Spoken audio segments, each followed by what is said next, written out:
7:33 en la mañana, como lo anunciamos. Con nosotros la asambleísta Kelly. Muy buenos días, ¿cómo está usted?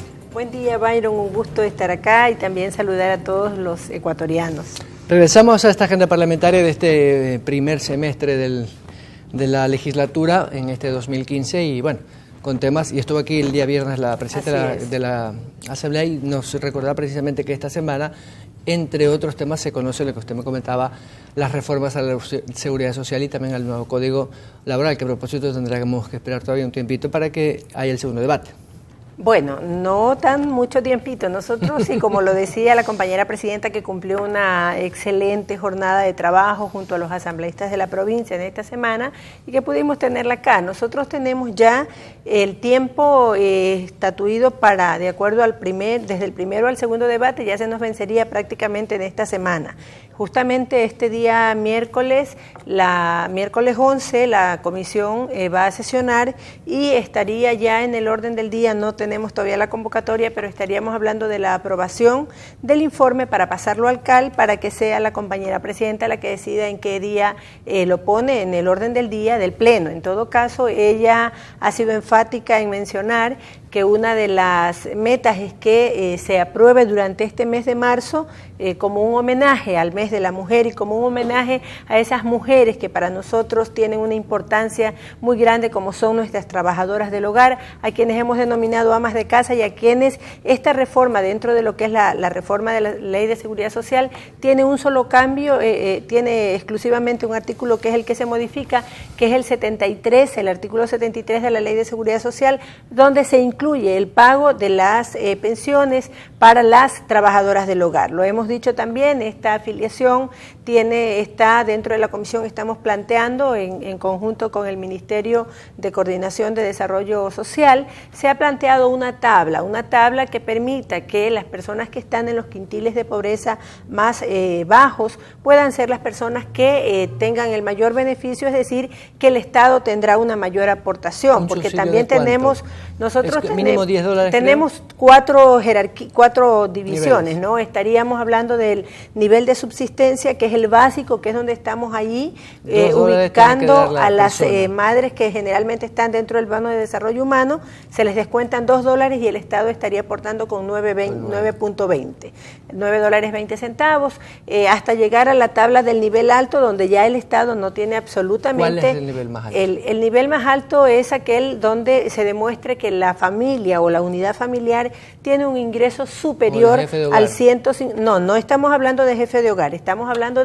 y eso es importante, Byron, gracias por ponérmelo como observación. No estamos hablando del ingreso del jefe de hogar, estamos hablando del ingreso de la unidad familiar, es decir... Pero por lo general solo trabaja el varón. Bueno, pero a veces hay familias que se sustentan con el trabajo de los hijos, del esposo, entonces estamos hablando de la unidad familiar y en ese caso, si esa unidad familiar supera al 150 del salario básico, es decir, el 150% del salario básico... Estamos hablando por encima de $1.000. Sí, estaríamos hablando, el 150% del salario mínimo, es decir, alrededor de $500, una cosa así, estaríamos hablando de que esa unidad familiar ya puede solventar el pago por sí sola y no hay una aportación del Estado. ¿Sería igual de los $12 o...? No, estamos hablando en una escala donde se llega hasta...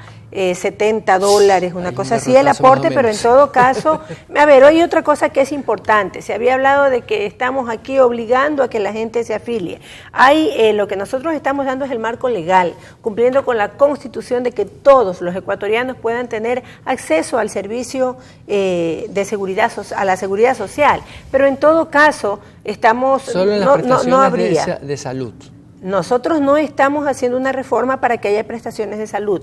Esta reforma es exclusivamente para que nuestras trabajadoras del hogar puedan tener una pensión jubilar digna, Byron. Hay muchísima preocupación desde este gobierno debido a que hay una gran cantidad de mujeres que llegan a una determinada edad, ya cesan de su trabajo, ya no pueden trabajar en una casa o en cualquier otra labor que hayan desempeñado y resulta que ya no tienen protección de ningún lado. muchas veces ni siquiera de su misma familia. En este sentido es esta reforma, en el sentido de poder propiciar a esas trabajadoras del hogar que han consagrado su vida a atender a una familia o a trabajar en alguna labor, incluso en familias fuera de la suya, para que puedan tener la garantía de recibir una pensión jubilar que les permita tener una vejez digna. A eso estamos apuntando con esta reforma. Lo que decíamos al inicio de la entrevista, el presidente, o cuando anunciamos la entrevista, el presidente de la República ha confirmado su presencia, que sí va a estar aquí. Sí. Lo que todavía no se sabe es su agenda, pero entiendo que va a estar entre Manta, Jaramillo y tal vez algún otro recorrido. ¿Van a estar presentes todos los asambleístas de Manabí? Bueno, ¿Hay alguna inquietud que le quieren participar de manera personal? Bueno, nosotros tenemos, usted sabe, la agenda no se organiza específicamente con nosotros, pero tenemos la invitación desde el despacho presidencial para poder acompañarlo al presidente. Para nosotros es un gusto inmenso que una vez más podamos tenerlo en la provincia, más aún en una fecha muy especial como son los 480 años de la fundación de Puerto Viejo. Eso nos congratula porque yo sí creo que hay que darle un impulso a nuestra capital manabita y eso creo que es importante. Hasta lo que se nos ha enviado, el compañero presidente estará presente en Jaramijó, inaugurando el muelle, estaría también en la inauguración de un tramo de carretera hasta San Isidro, y estaría en la sesión solemne. Todavía no tenemos ninguna agenda oficial, si vamos a poder tener la oportunidad de reunirnos con él. Ojalá fuera así, porque lógicamente sí hay algunos temas importantes de Manabí que tenemos que pudiéramos conversar y reforzarlos con Ojalá se pase por el muelle de San Mateo para que jale las orejas a esa gente. Bueno, el presidente... Han inaugurado como 3 veces y esos pobres pescadores artesanales... Déjeme decirle que el presidente no ha ido formalmente al puerto de San Mateo, pero él estuvo en una de sus venidas de manera casuística, estuvo en el muelle. Justamente él está absolutamente enterado. Usted sabe que justamente fue una decisión del presidente el tema del cambio de competencias cuando estos muelles iniciaron bajo los municipios, y luego justamente fue el presidente el que luego determinó que sea el Estado el que se haga responsable. Entonces él está al tanto del tema y ha estado también en el seguimiento. Yo entiendo que sí está hasta ahora informado y ojalá se dé por fin la solución final, porque nuestros pescadores de San Mateo ameritan que se les dé una atención inmediata. Está ya la draga, se está atendiendo, pero en todo caso la solución debe ser totalmente satisfactoria para nuestros pescadores. ¿Qué otro proyecto en Manabí que desarrolla el Ejecutivo les preocupa a ustedes? Bueno, ¿Por nosotros... el detenimiento o efectivamente no el desarrollo como se espera? Bueno, definitivamente el puerto de Manta, el puerto del Ecuador, que para nosotros es una obra tan grande y es una de las miradas especiales que ha puesto el compañero presidente desde el inicio, ha sido una de las preocupaciones. Nos hemos reunido en días anteriores todos los legisladores manabitas con la ministra de Transporte y nos ha hecho conocer que un poco el proceso ha tenido algunos retrasos en el tema en las cuestiones administrativas, pero nosotros aspiramos que por fin se llegue a un proceso de concesión definida que permita que podamos tener ese sueño anhelado no solamente para los mantenses, sino para los ecuatorianos. El presidente ha sido enfático en decir que ese es uno de los proyectos más importantes y que apuntan a que esta que ha sido denominada la provincia del milenio tenga también atención, la refinería del Pacífico, que también para nosotros es uno de los proyectos más importantes, que sea bueno, sí, pero en todo caso tenemos la claridad de que la crisis de este año, pero aspiremos que pasando este año podamos tener concretado ya también ese gran proyecto para la ciudad. Del resto de las obras, como por ejemplo el propósito múltiple, creo que avanza dentro de lo que se está esperaba. Avanzando, podríamos decir que después de los diversos obstáculos que ha ido teniendo, está en una marcha más normal el propósito múltiple chones.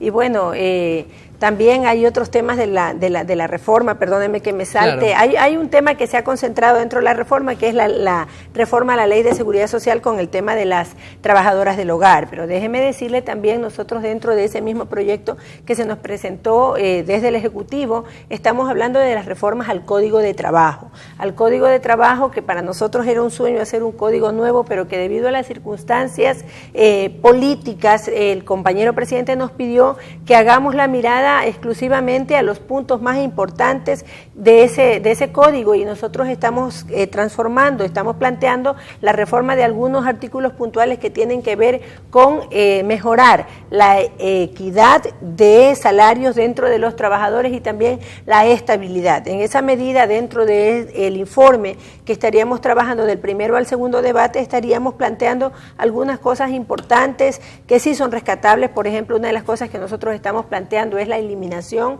del contrato a prueba. Hay gente que ha sido precarizada y que ha tenido un contrato a prueba durante años. Nosotros estamos eliminando el contrato a prueba, estamos poniendo como un periodo de prueba de 3 meses y luego ya tendríamos el contrato indefinido, y estaríamos hablando de que esta modalidad también tiene que ser incluida dentro de las modalidades de contratación. Estamos también eliminando la figura del desahucio como una figura de la que pueda hacer uso el empleador. Estamos transformando, y más bien el desahucio está siendo colocado en esta reforma como una forma legal de que el empleado pueda decirle a